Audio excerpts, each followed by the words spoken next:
así que generamos en Slack. Esto es para poder avisarle a todos los participantes. Y si les parece bien, voy a empezar a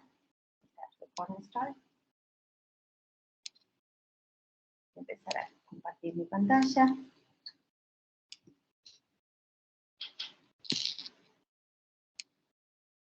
Bueno, muchos, no sé si pueden ver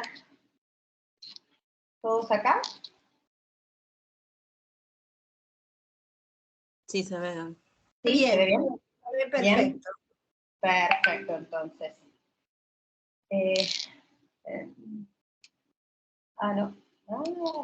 Qué problema con esto.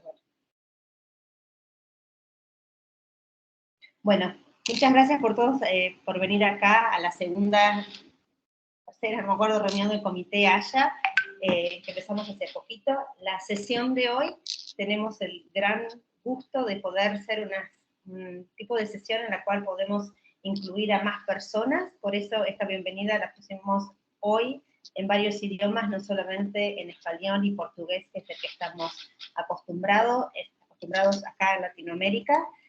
Las presentadoras que tenemos hoy son dos profesionales de Italia, y también contamos con la participación. Queremos invitar al grupo de SIOP AYA, del Global Health Network, que parte de los participantes están acá con nosotros y se van a sumar a esta sesión, así que estamos muy contentos de poder compartir este espacio y esta oportunidad de aprender con todos.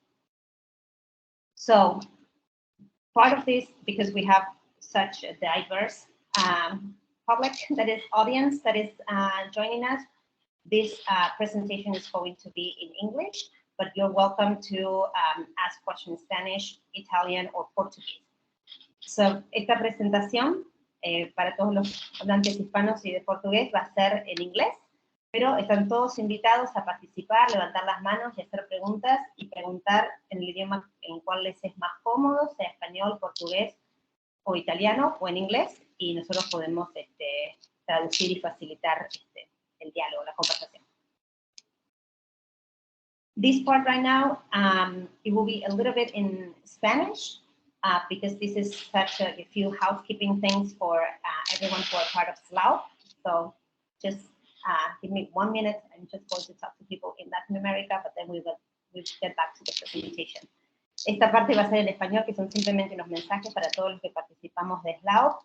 Queremos decirle que, bueno, empezamos este año 2023, estamos muy contentos de poder tenerlos a todos acá, y tenemos metas para este año en las cuales esperamos que todos ustedes puedan participar y que les interesen y que traigan a la mesa cuestiones que son relevantes para ustedes y que podamos ayudarlos a completarlas. En cierta forma, nuestra mayor meta es poder aumentar la participación de todos los miembros y que nos puedan contar cuál es su experiencia en Haya, y si quieren presentar en las sesiones, si quieren traer algo nuevo a la mesa, por favor, comuníquense a este email, yo lo voy a poner ahora en los comentarios, porque este es un espacio abierto para todo el que quiera participar. Del mismo modo, nuestra idea es también poder generar proyectos. Al final de esta presentación, mañana les voy a presentar el proyecto FODA, que tal vez les interese a algunos de ustedes si quieran ser parte, y también cualquier otra idea las pueden traer a la mesa. Este es el espacio, queremos que sea algo que podamos compartir entre todos. Y por último, se viene el Congreso de SOGOPE y SLAO, que es en mayo del 2023, acá cerquita, en Brasil. Esperemos que puedan venir todos, y en ese congreso va a haber una sesión completa con todos temas Haya, que estaría bueno si se pueden sumar. So, I finished now the part that will be in Spanish. From now on, I'm going to present in English. De ahora en más voy a hablar en inglés para poder incluir a toda la audiencia, but feel free to interrúmpame con cualquier pregunta. So we have two great speakers today. The first one is Paola Quarello. She is a pediatric oncologist that she works at the University of Turin, and she's a medical doctor in the Kim Monk Oncology and Transplant Center at the Regina Margherita Children's Hospital. She has a very long and very wonderful CV, and I just will share a few things with you today. She's interested in renal tumor, Hodgkin lymphoma, bone marrow failures. She is a member of the AYA SIOP committee and a member of the IOP work groups on AYA, renal tumors, and myelodysplastic syndromes. And she helped us a lot with the Education Day with SIOP, and it's a great honor to have her here with us today. She's going to talk to us about organizational models to meet the special requirements of AYA. And we are really happy to have her with us today. The second speaker that we have today, sorry, I'm trying to get your CV here, but it was also wonderful, is Gullia Zuchetti. She also works for the Regina Margherita Children's Hospital in Italy. She is going to talk about today about local programs for AYA's psychosocial needs. So Gullia is a child adolescent psychodynamic psychotherapist with a PhD in human and social science. She works in the pediatric oncomatology division in the Regina Margherita Children's Hospital since 2014. She has built her main interest is in psychology and researcher, and her research is on cancer for adolescents, rehabilitation programs, and AYA transitions to adult care. Since 2019, she's the psychologist for a phase 1 clinical trial unit for the hospital. And in the context of international collaboration, she has conducted the Italian translation of pediatric pro-CPCAC with National Cancer Institute, and she has created the AYA Italian screening protocol with the agreement and support of the Ken Child Center and the McMaster University in Canada. So with all that, I will stop sharing my screen and I will go to our speaker.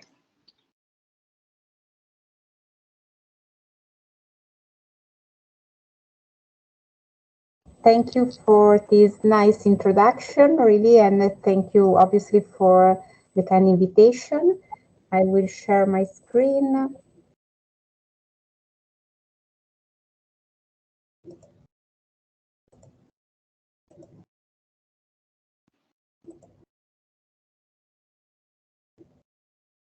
I hope that you can see my presentation.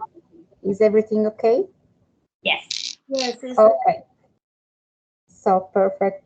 So in my talk, I will briefly go through the critical challenges in AYA with cancer, and then I will focus on the European and Italian models to meet the special requirements of AYA. A first step is the definition. And so the definition of AYA remains under discussion. We all know that the adolescence ranges from 15 to 19 years old, but there is little consensus regarding the upper age limit that is variously set at 24, 29, or 39 years old. And so if we limit the AYA range between 15 and 24 years, this enables a stronger focus on the psychosocial aspect shared by AYAs, like fragility, social and sexual experimentation, and lack of career or economic independence. Otherwise, extending the range to 39 years old allow to include more adult tumor types like carcinoma, mostly carcinomas, allow to focus on clinical challenges as a lack of specific biological understanding of AYA cancer or lack of inclusion in clinical trials, and is a really important point.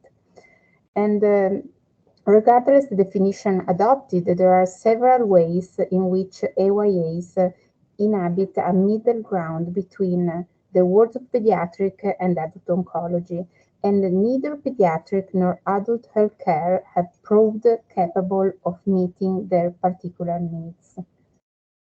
And this is the position paper produced by two European groups, the ESMO and SIOP group. The first one is the European Society for Medical Oncology, and the second one is the European Society for Pediatric Oncology.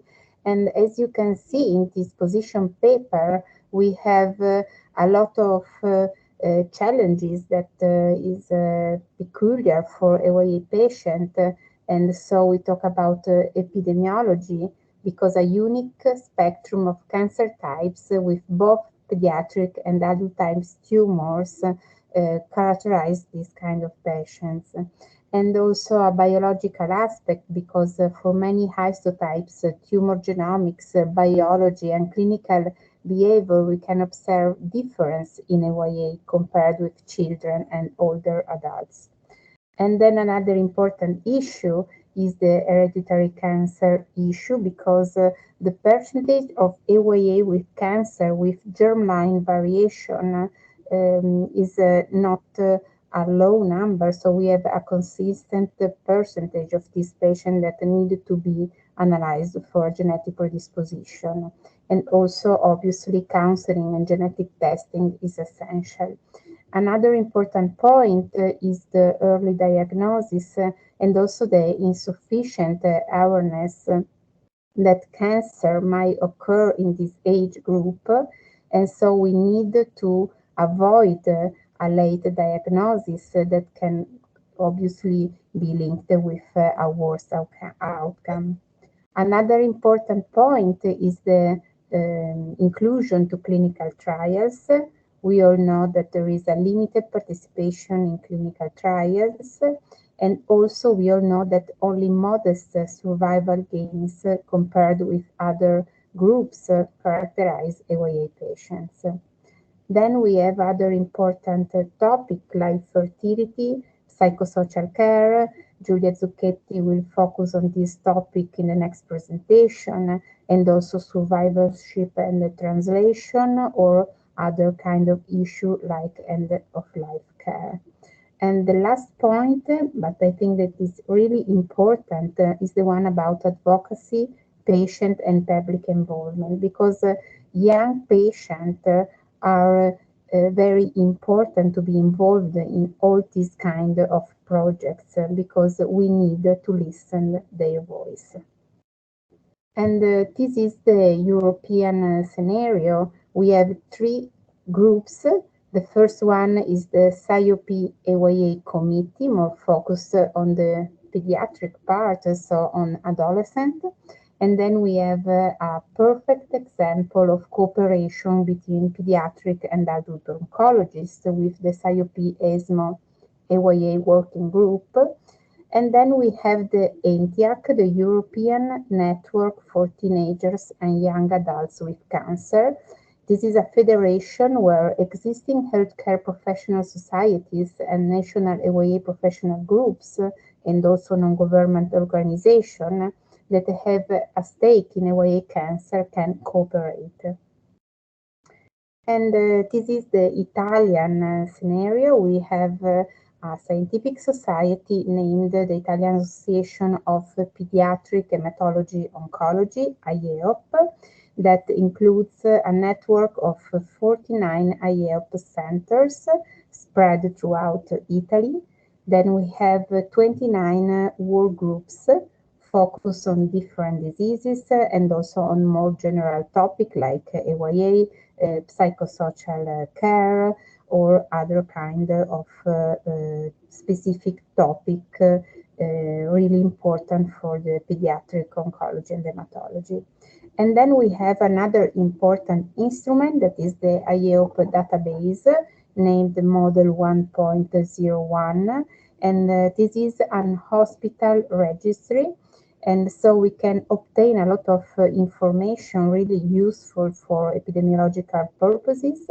And we insert all patients with a diagnosis of cancer in Italy that will receive the treatment in one of the IEOP centers.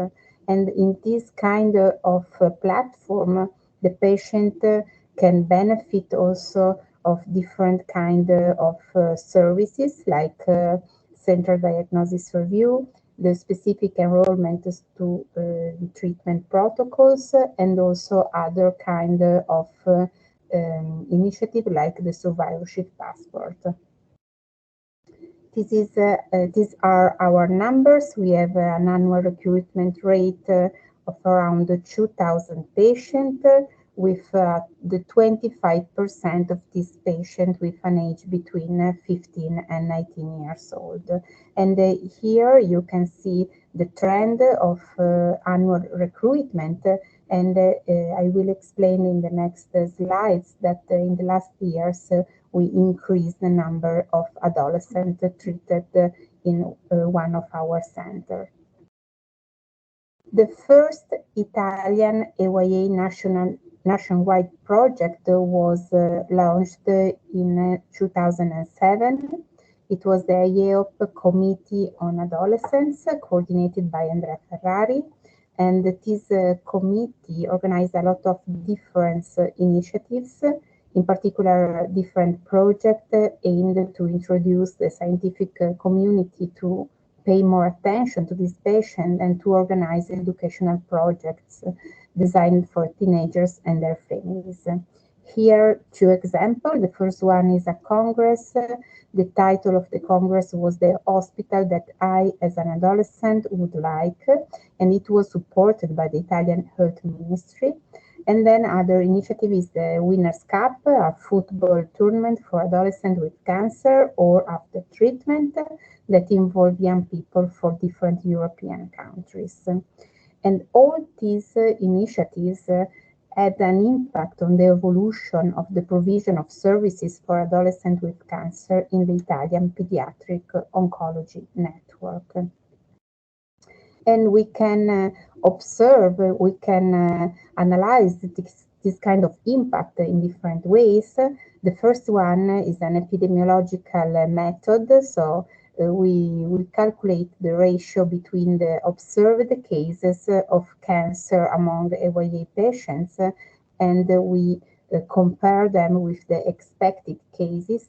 For the first group, we use data from the hospital registry of SIOP, the model 1.01, and for the second analysis, we use obviously the population registry. And you can see that the orange line that corresponds to pediatric patients, so between 0 and 14 years old. And you can see that the ratio, and so the percentage of patients with cancer diagnosed between 0 and 14 years old is really high. And this corresponds to a complete enrollment of this patient and treatment in one of the SIOP center. Regarding adolescents, the numbers are different because we have a low ratio, but an increase over time. So the percentage of adolescents treated at the SIOP centers has increased over the years, with a ratio rising from 0.05 to 0.37. And this means that 37% of adolescents with cancer in Italy is treated in one of the 49 SIOP centers. We have to work more on this. And then another point is that this ratio differs in the different tumor types, from 1 for bone sarcoma to 0.07 for epithelial tumors and melanoma. And these differences reflect different service organization. For example, well-structured cooperation between pediatric and adult medical oncology societies for bone sarcomas can explain this high ratio for bone sarcoma. And this kind of observation imply different recommendation. And so the significance of the gap between observed and expected cases among adolescents is quite different for pediatric type and adult type cancers. For pediatric type tumors, it is mandatory that pediatric oncology centers can implement initiatives to increase the referral of adolescent patients.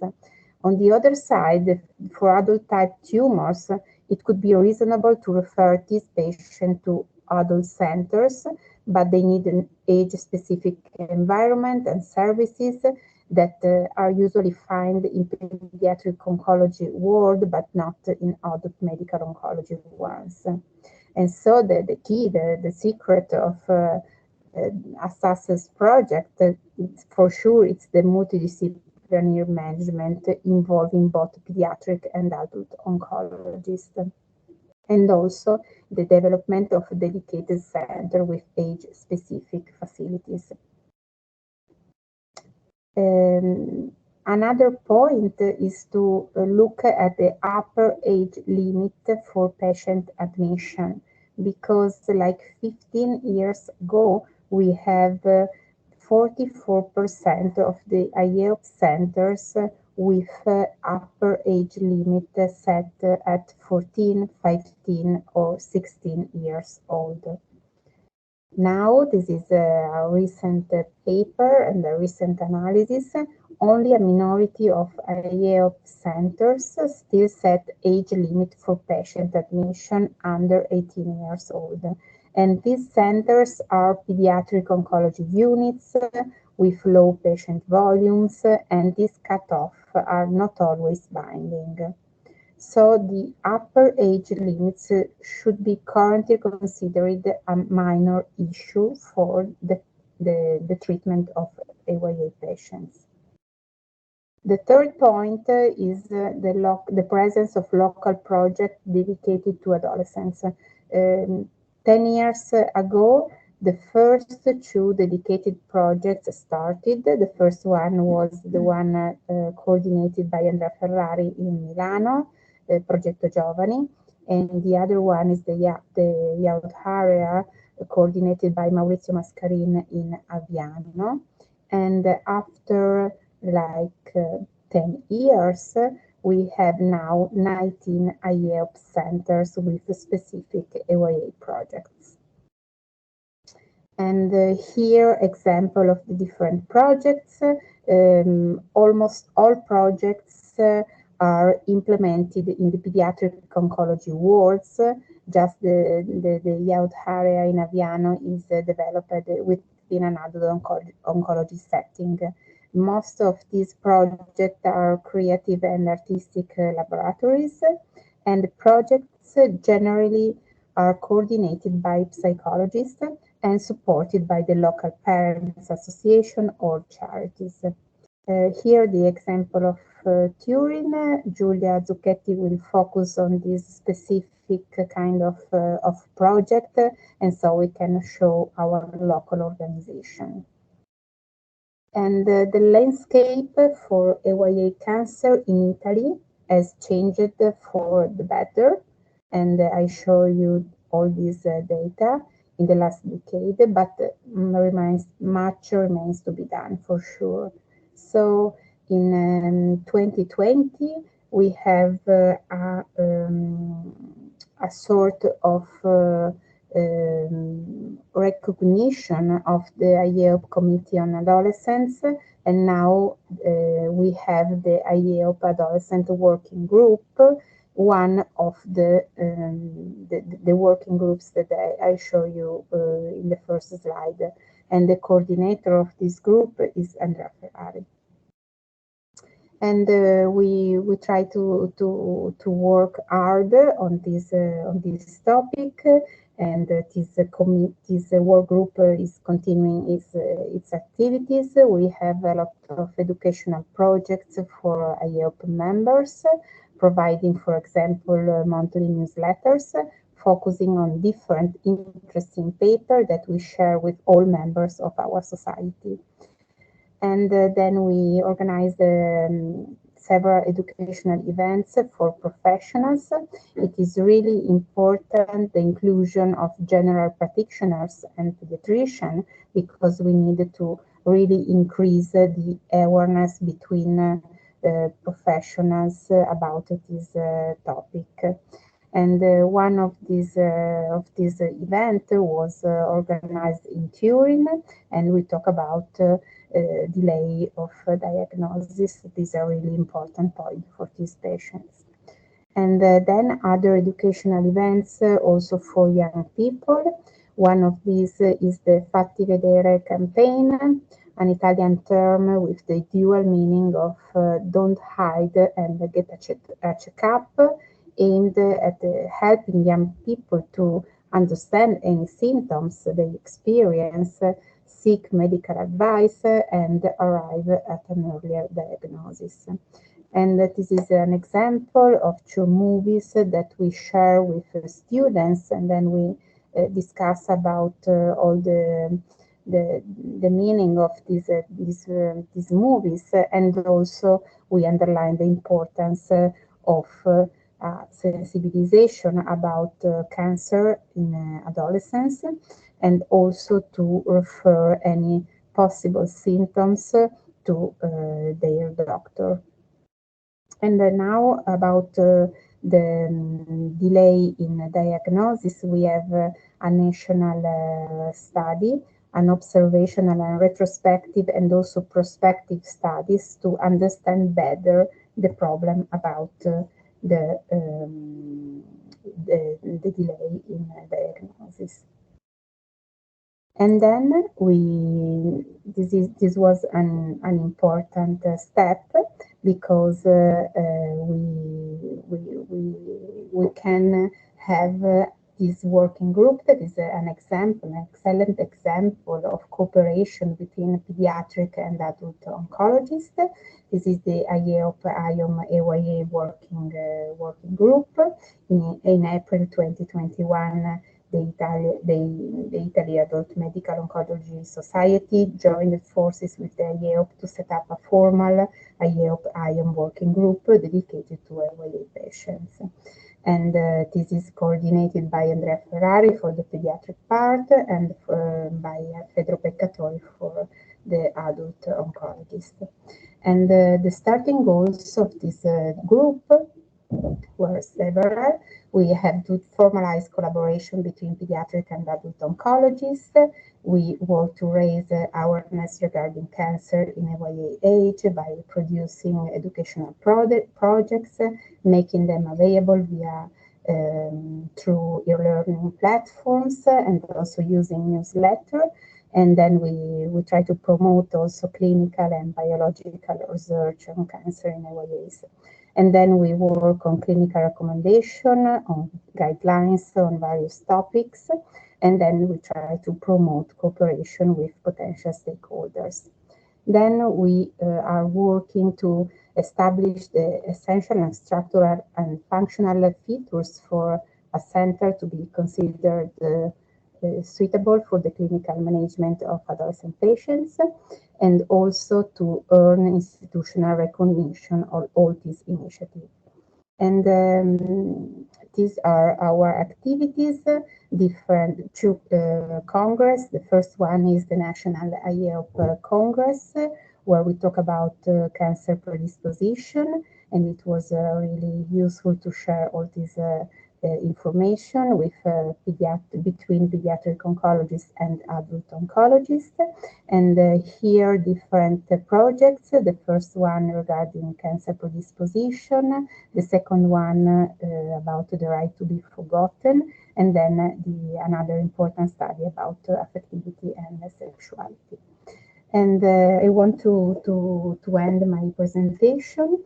This is the IEOP-IOM working group's inaugural meeting. It was a really special occasion, and I want to end my presentation by using its meaningful title, Get Up, Stand Up for AYA with Cancer.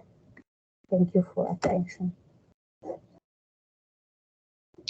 Thank you so much, Paola. This was a great presentation, very inspiring, I would say. So if anyone has any questions or comments, si alguien tiene alguna pregunta o comentarios que quiera hacer.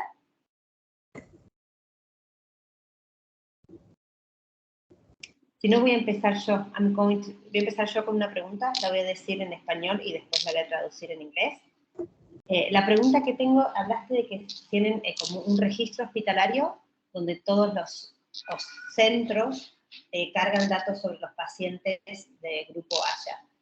Estos son centros que tienen estas instituciones tienen un centro dedicado exclusivamente al cuidado de los pacientes AYA y cargan esos datos. ¿Son centros pediátricos y de adultos que cargan sobre esa población etaria en particular? ¿O cómo es que manejaron esta base de datos a nivel nacional para poder cargar estos pacientes? So my question is, you said you had a database, like a hospital registry, where you collect data from all AYA patients. So is that data registry something that it's only meant for hospitals that they have an AYA program itself, or it could be used for any hospital that has an adult oncology unit that they treat AYA patients, or a pediatric department that they treat AYA patients? How do you develop that database or that registry? And was that easy or a lot of struggle to keep that going? Because that is something that we lack here in Latin America. So this is it's not a dedicated registry for AYA patient only, but this is a national registry that includes all patients between 0 and 19 years old with a diagnosis of cancer or a diagnosis of an hematological disease. So we can obviously analyze only AYA patient. We can analyze the different group by age, and so we can also have different information about the numbers of AYA patients.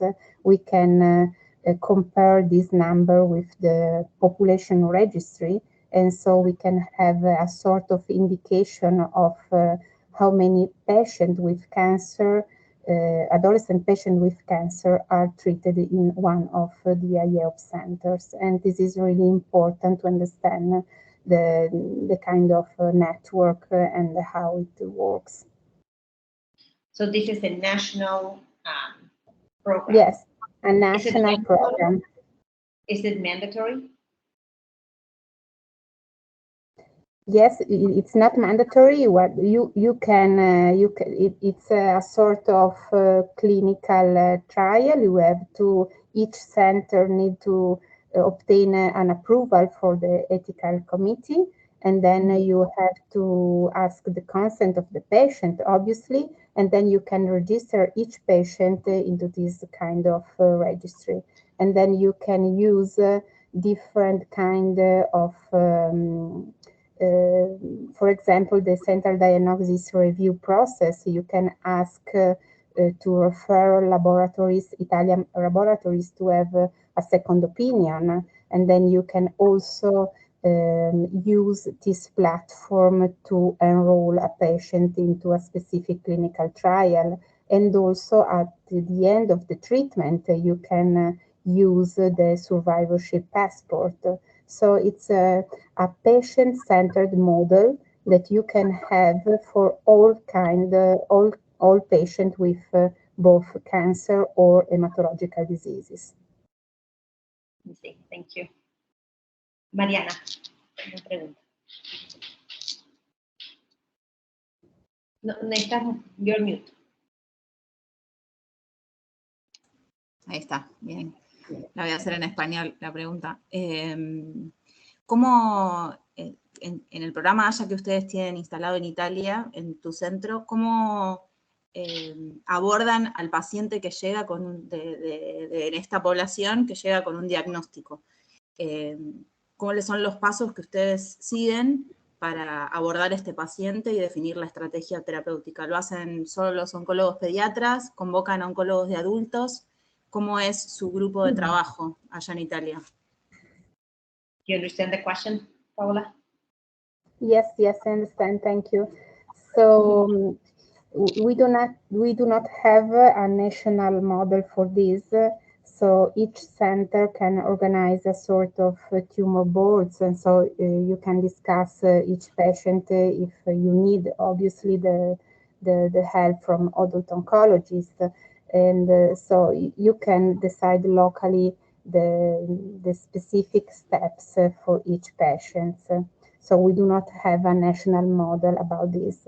The important thing, for example, that if we have different work groups, so we can discuss a specific patient with difficult diagnosis, for example, in each specific work groups, and we can also have the really helpful platform of central diagnosis review. And this is really important because for rare kind of tumors, we can ask to a specific pathologist with a specific expertise on this kind of tumor to have a sort of second opinion, a sort of central revision.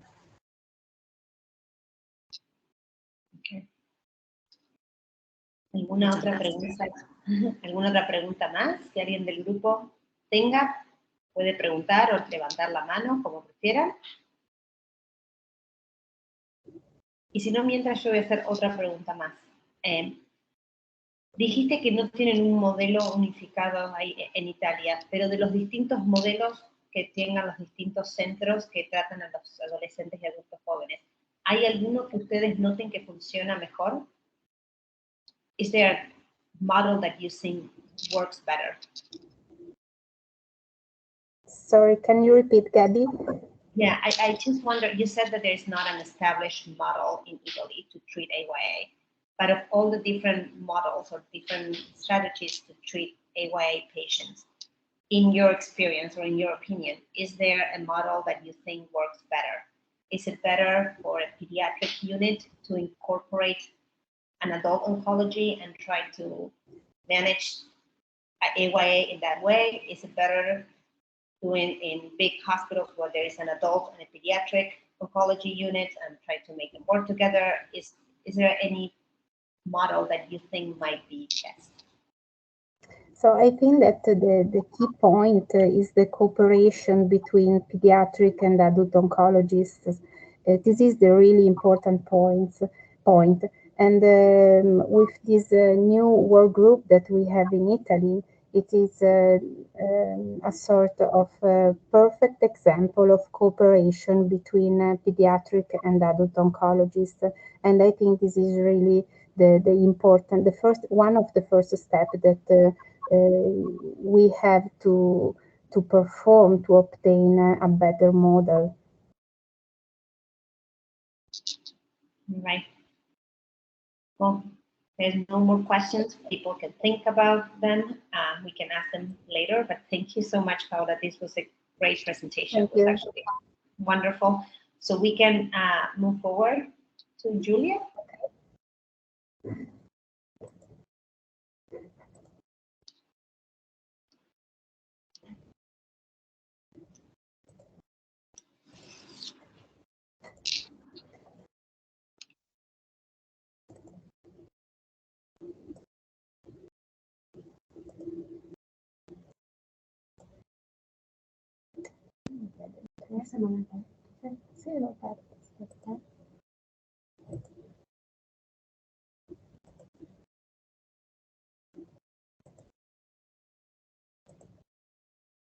Okay.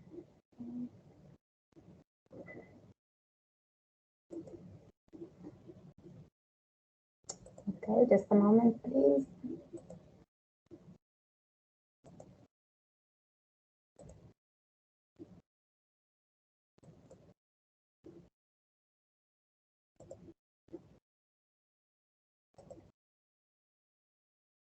Can you see the presentation? No, we cannot. No? Okay, we will try again, sorry.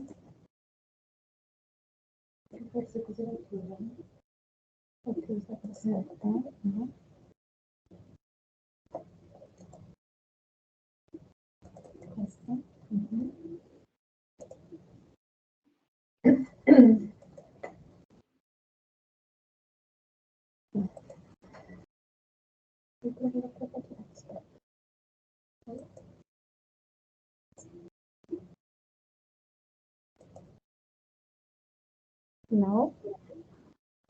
No. No. So No, if you go to share. Yes. And you go to screen window or tab, you click there. And then you will see a screen and select the second option that says window.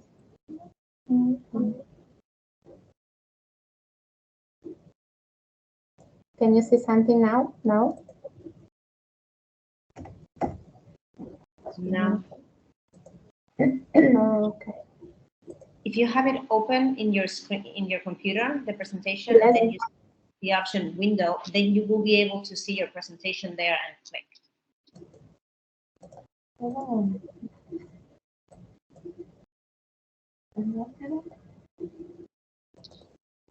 Okay, sorry.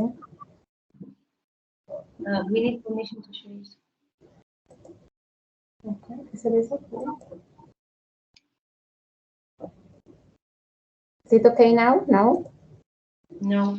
You can No. also email it to me if you want, and I can try to share it. Okay. That would be an option.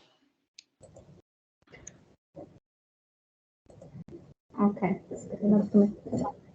I will send by email.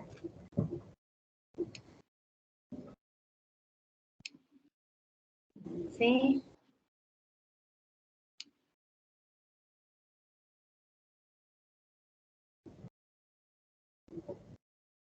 They didn't write yet.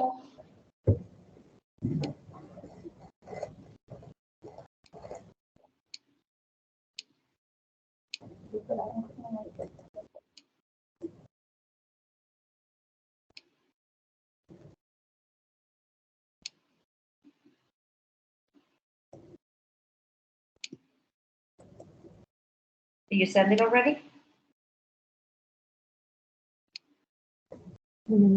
Yes. Yes. Yes. Okay. All right. 1 second.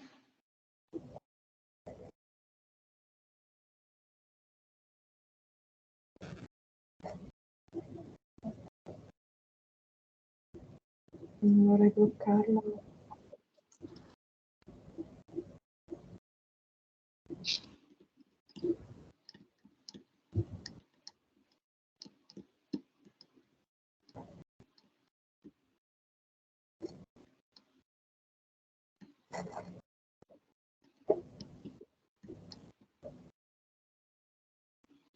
And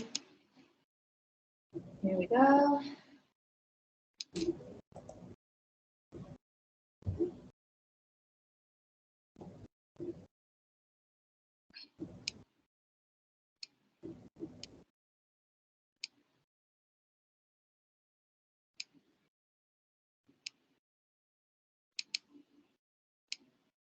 All right. Can you see it? No? Yes? No? Yes? Yeah. One moment. Ahora Probably. sí. Ahora sí. Yeah. Ahora sí. Okay. All right. Thank you. All right, Julia, we're ready. I can go on with myself or no? No? I will move them for you. Okay, okay. Hello to everyone. Many thanks for this opportunity to share with you, especially our passion in working with AYA patients. I would like to start by showing the general condition of AYA in Italy today. A recent national survey showed that the 7% of AYA are dissatisfied with their life and they suffer from psychological discomfort. This condition is probably due to the increase of the use of social media such as Snapchat or Instagram that have increased also among AYA body image concerns and also eating disorders and risk behaviors. If the development is difficult among healthy AYA, what about AYA in Italy with cancer that are forced to deal with different cancer issues? To help them, can you go on, Gabby, please?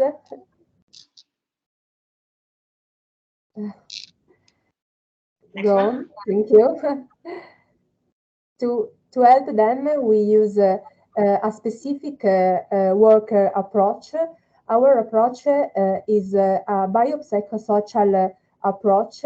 Here you can find the 4 dimensions of the cancer AYA development and the main issues involved in the cancer development of AYA.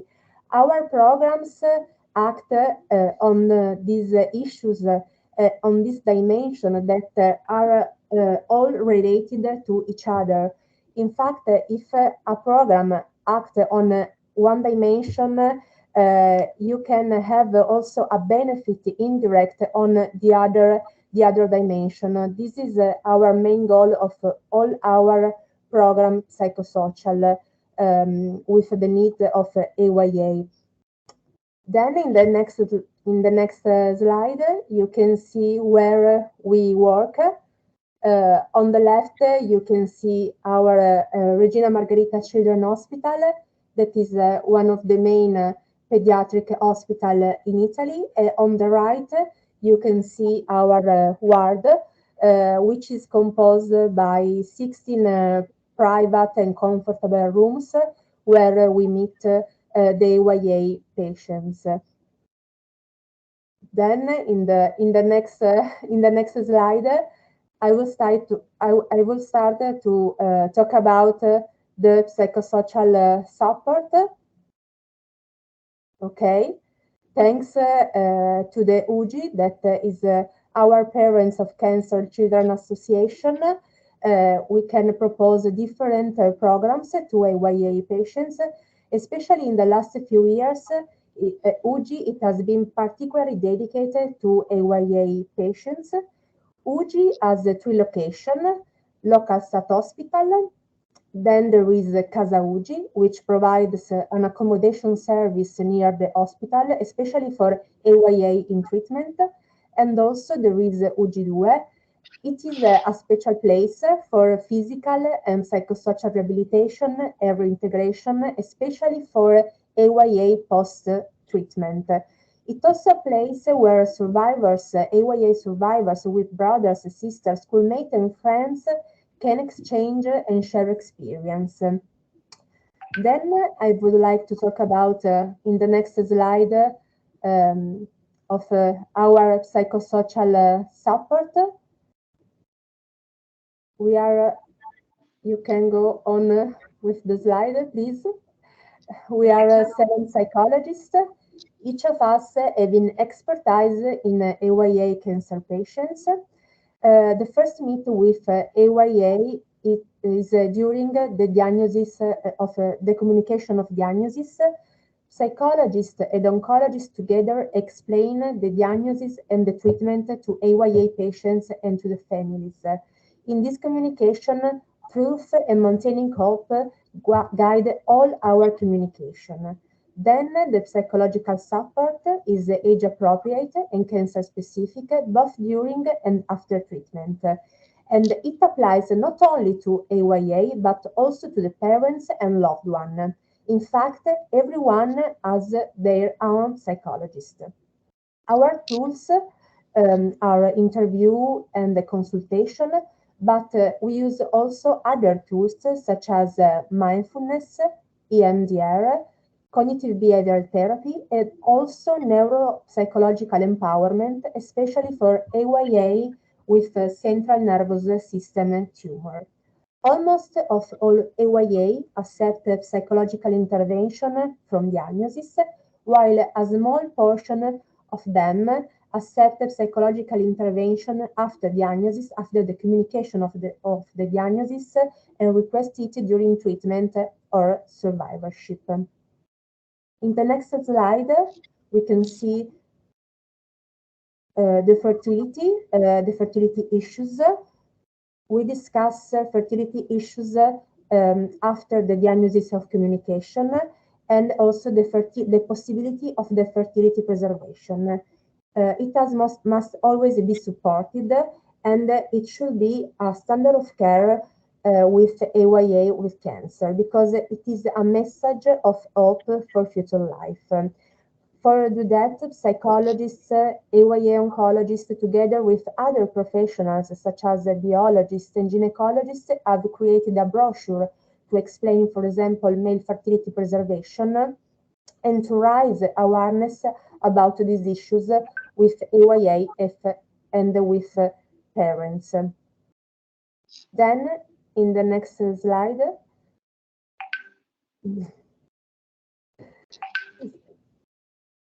in the next slide, you can see the school programs, because the most common, okay, thank you. We have different school programs, especially for covering the professional and vocational orientation of the AYA. We propose different short training laboratory, especially for food and wine school, informatics lab, and laboratory. Then, in the next slide,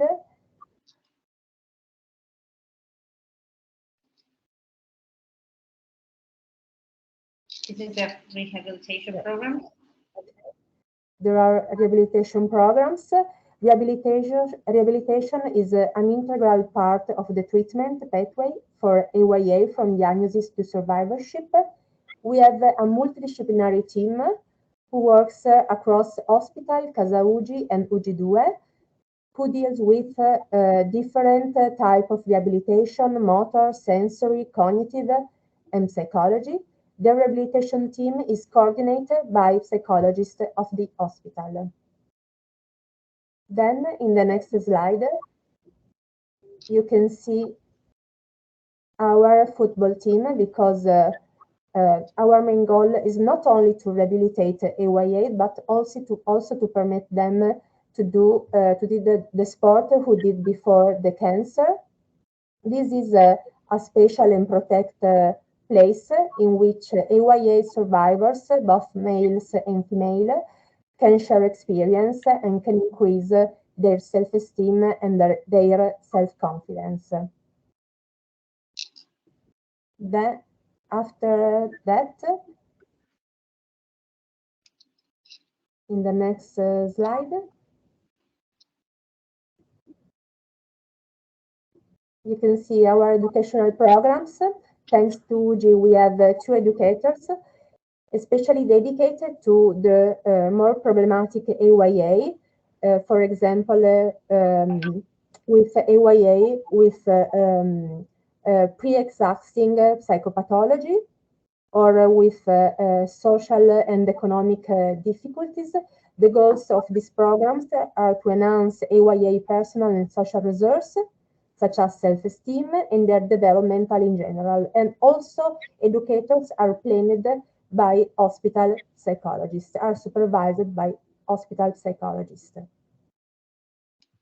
Then we have also expressive therapy, such as Radio UGI, Music Lab, and Rap Laboratory, to facilitate a sense of creativity, development, self-trust, especially for more introverts AYA.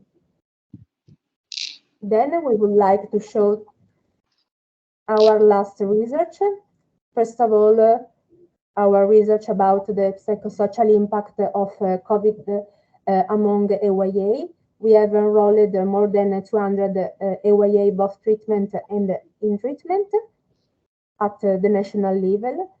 Our most important result is that AYA, even if they were very afraid of the virus for themselves and for the families, they have complied with the restriction. Probably the cancer experience had a positive effect in enhancing their resilience, attention, and compliance toward difficult situation.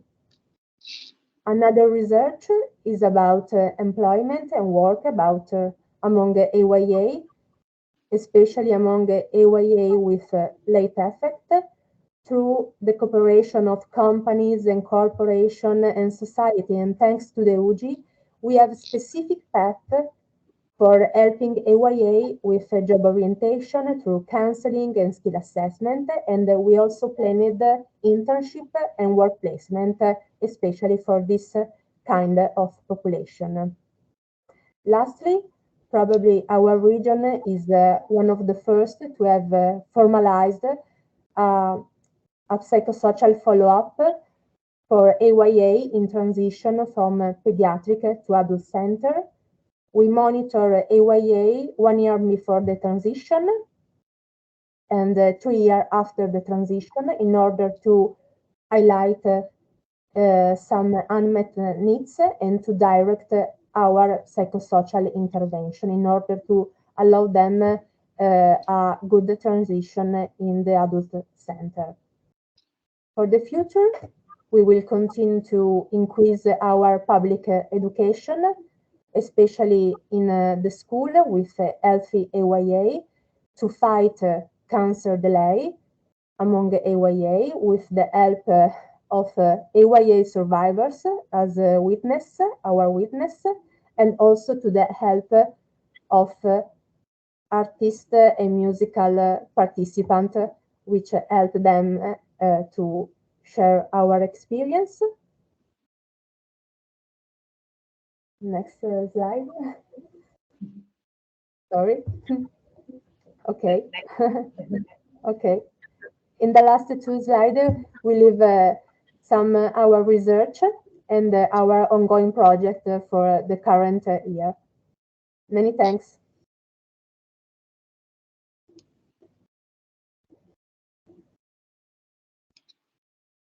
Okay. No. That was right. Thank you so much, Julia. This was a great presentation. I see a question in the chat that is asking, Claudia is asking, agradecería que nos cuenten cómo incorporar a la familia o a los padres en el momento del diagnóstico y para el tratamiento. So she's asking for the advice, or tell us how you ask the families, how you incorporate the families of adolescents and young adults to be part of the diagnosis and treatment and follow-up patients. I guess the question comes because sometimes it's a very different dynamic that comes when you talk to a parent of a child than when you talk to a teenager or an adult that comes with his or her parents. So what would be the best way to approach that? But in our center, we talk about together with the AYA patients and with the parents together, and we explain together the communication of diagnosis. And then there are two paths of psychosocial support, and we try to sustain them in the path. Okay, great. There's another question from Diana. Dice, al ser un país europeo, los retos respecto al nivel educativo y religioso probablemente son diferentes. ¿Qué retos han encontrado y cómo los abordan? So what she's saying that because you're a European country, maybe your challenges in terms of education and religion are different from what we experience here in Latin America. And she wants to know if you have any, if you had in the past any challenges about the level of education of your patients and the religion that they have, any barriers because of that, and how you take action, what you do with them. Like, for example, if the patient refused to be treated because of a religion, because of a belief, or some, they believe that maybe some healer can provide a cure instead of like having to travel hours and hours to see the doctor in the hospital. We take care of many AYA from different countries, and we try to adapt our psychosocial intervention to their countries. We have received recently many patients from Ukraine, and well, it was very, very difficult, but also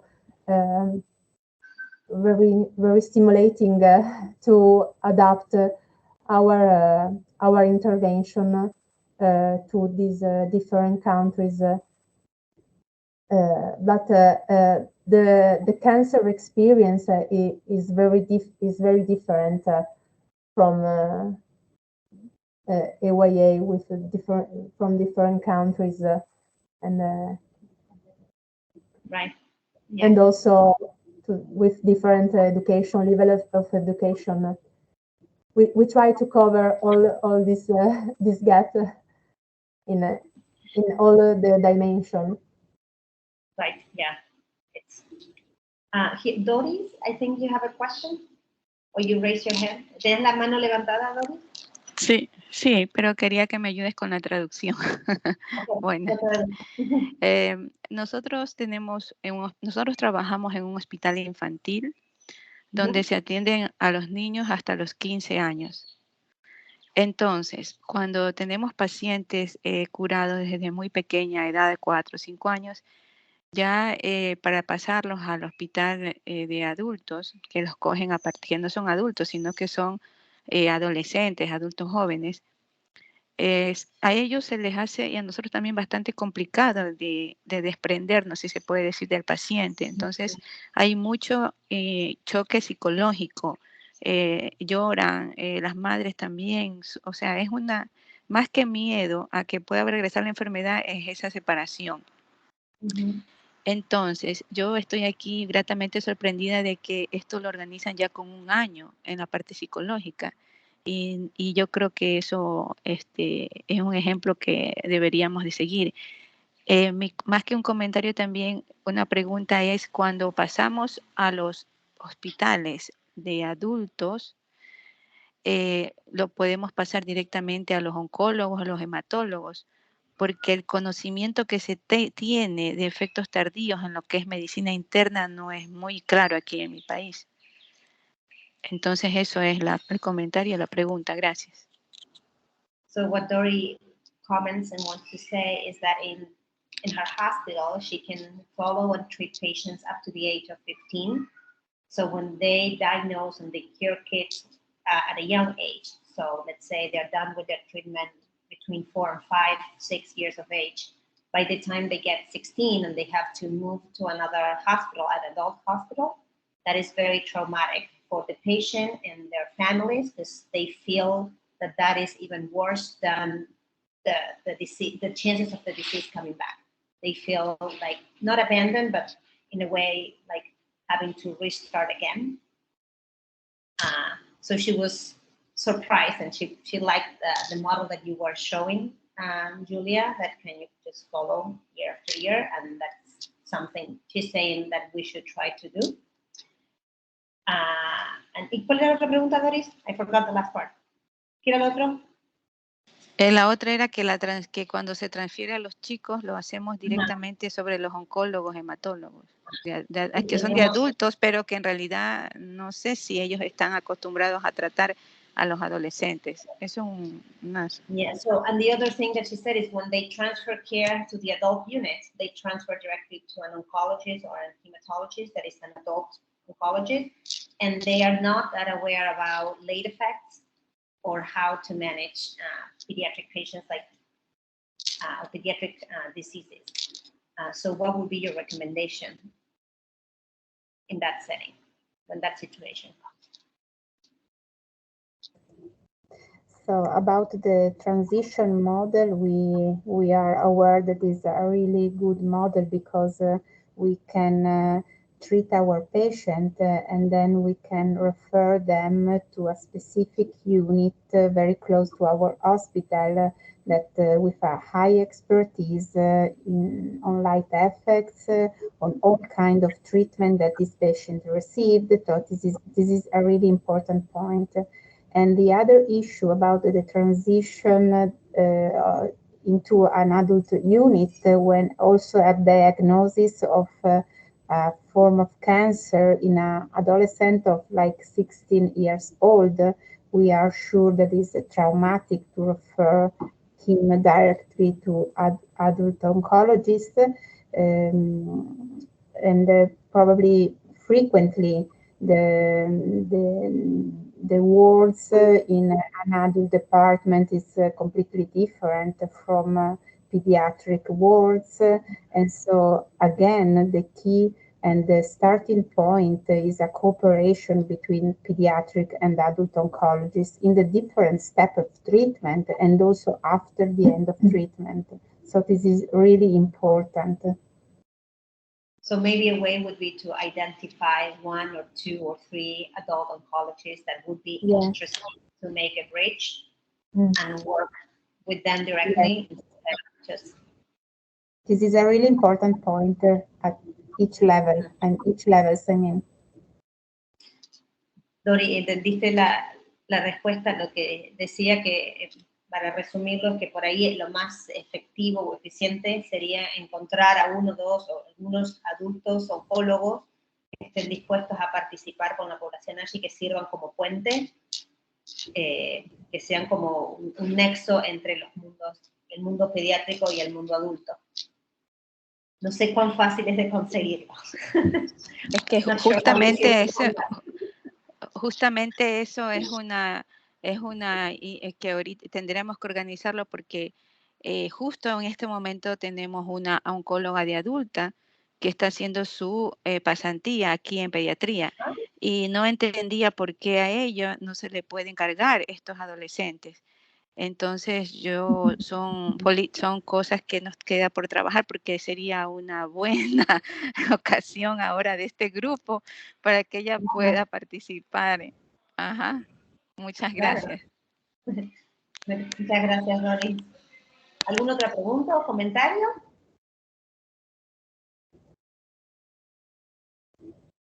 Ok, bueno, con todo eso, Paola and Gullia, thank you so much.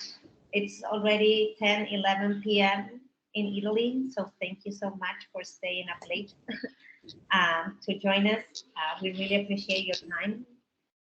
It was very inspiring for everyone. And then, acá le agradecí que vinieran, son las 10:15 en Italia, así que gracias por quedarse despiertas o no ir a su casa, a sus familias para hablar con nosotros. Y si quieren, lo que vamos a hacer ahora es molestarlos un ratito más, son 5 minutitos más, que Mariana les va a mostrar un pequeño proyecto, un proyecto que queremos tratar de armar para ver si hay alguien que está interesado en participar. Los que no son de Latinoamérica pueden volver a su vida o están más invitados en sumarse.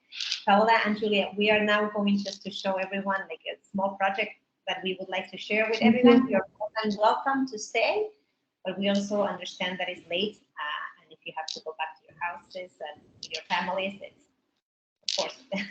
Thank you so much. Thank you for inviting us. Thank you. Bye. Thank you. Bye. Bye. Gracias, Paola. Muchas gracias.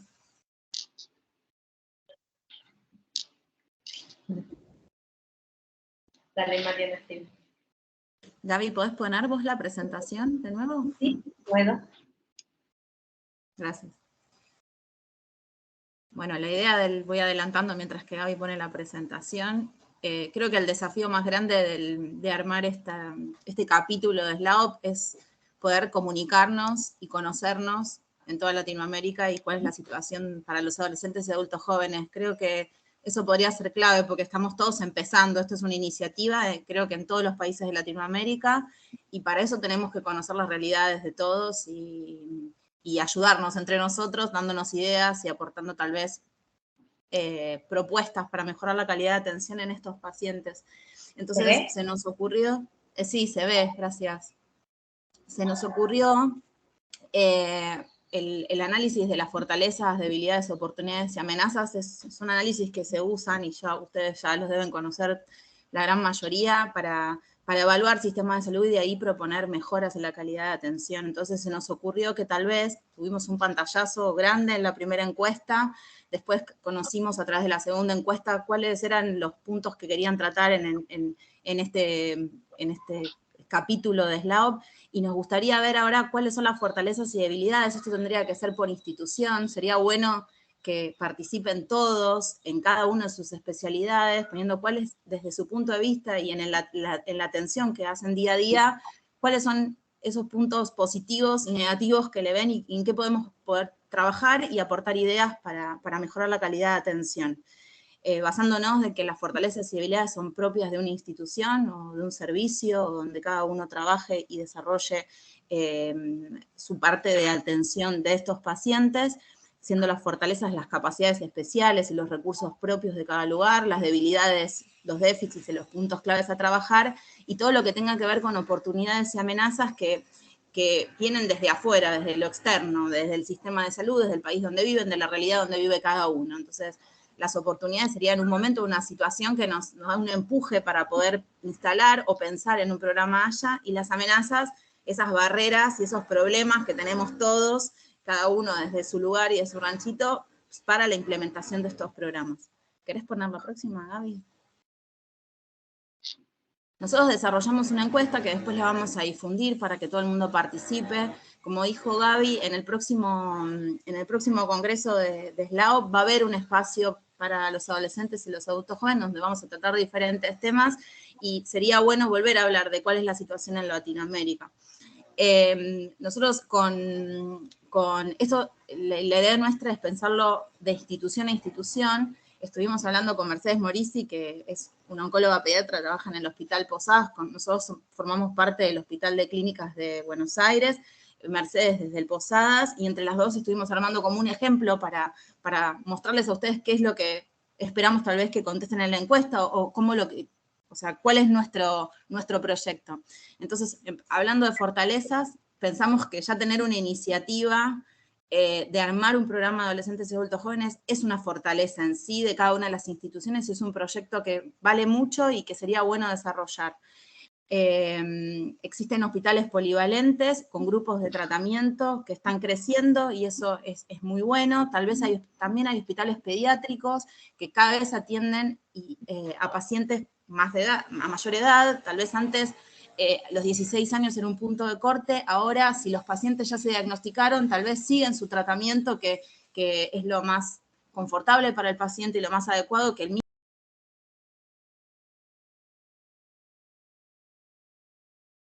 esto no sea tan